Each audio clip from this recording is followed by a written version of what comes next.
government property, and well, it looks like, you know, on the individualized side of it, that if you as an individual want to come back to the city, it really doesn't matter what your race is, you can come back. And that is Not a true. huge. That's not true. I didn't get that from the story. I mean, they're talking about all the people that can't come back. You know, when he's building his suit and he's talking about his people that are. How about the characters themselves? The characters themselves are fluid. You know, whether it's LaDonna and her husband are out there in Baton Rouge who come back, or whether it is the actor who is in New York and wants to come in and out. People are able to come in and out.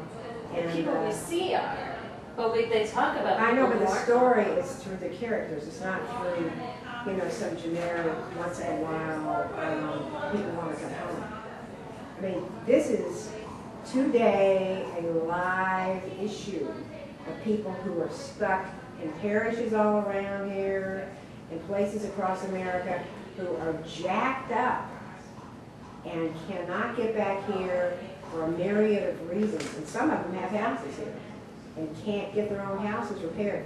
We're doing a study right now. It's just like everybody we talk to. Yeah, I want to come home. But it's not that they didn't have insurance company, was proven discrimination by percentages against African Americans directly brought home by income. Contractor fraud, the government didn't do anything about. I mean, it's like all these impediments are there, but they disproportionately affect African Americans. The housing projects were all leveled, hello. I mean, yeah, there's nothing but race that drenches the whole thing. It was in there, one of the projects, you know, he was advocating the political side. I know, but I'm just saying the story is told through the characters, and so your understanding of what has happened here in the city is through the characters. Here's part of the point. This is a smaller point that I was making, and you know, about these things. I had a Latin teacher here in New Orleans who always used to repeat, you know, just de gustibus non disputabis, about taste there's no agreement. I mean, each his own. So we may look at the same thing and have different opinions, but I don't think it's unfair to try to judge Treme against what Simon did in The Wire. And in The Wire, and I had a staff in Baltimore, and they as aggressively disagreed about everything in The Wire in terms of reality, but I don't live in Baltimore. I've just visited and worked there from time to time. So I could look at it as a show, but as a show, it tried very hard to deal with power.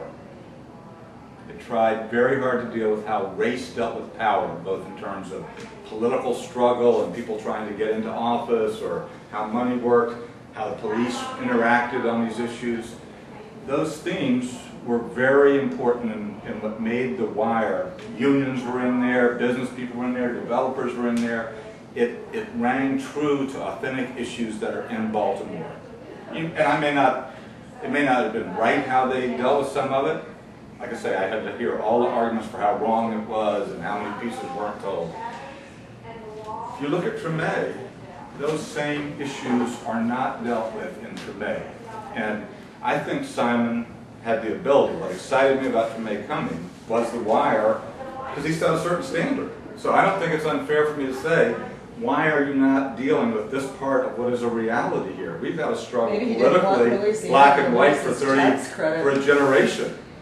We've had, you know, post-Katrina, that's even a more intense struggle, as a generation of black political empowerment is now arguably changing, and that's a big issue for a lot of people. You can look at this race between Head and Cynthia Willard Lewis, and you're going to see when she may get her brains beaten out, but that issue is going to be very real for a lot of this community, both here and elsewhere. But I think they should have dealt with that issue differently. So it's not that they don't touch base, but look at this: the Indian chief.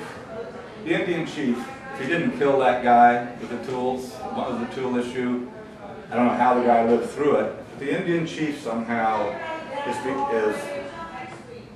a hero coming back, working out of a place, moving a place, ends up in New York City. I mean, this is such a total minstrel show fantasy, I can't even follow it anymore. But that's not to say that it didn't touch on race at all, or it didn't touch on some issues that are coming back. It's just, I think it's a portrait that is so inauthentic, it's not helpful. But once again, do some time. Well, I think it's just different. I mean, So it's funny because I had all these. It's great when I hear these echoes of what my own collaborators and colleagues put in these articles. But this is one of the arguments, right? Is that television drama works through characters, and so it's very hard to tell structural stories through television. It's very hard to sustain an audience, and you can either read the structural through the character, and The Wire was unique because the entire seasons were organized around structural difficulties, right? One was the problem of journalism, one was the problem of education. So you had these framing things.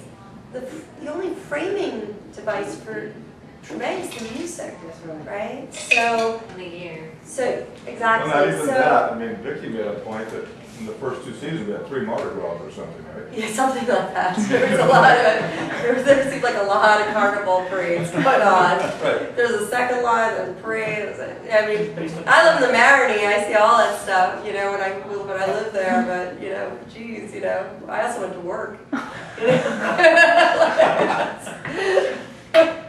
But it is one of these debates about, what can television do in terms of taking political stands and in terms of having an impact on politics, particularly drama, which doesn't have the same standard as a documentary.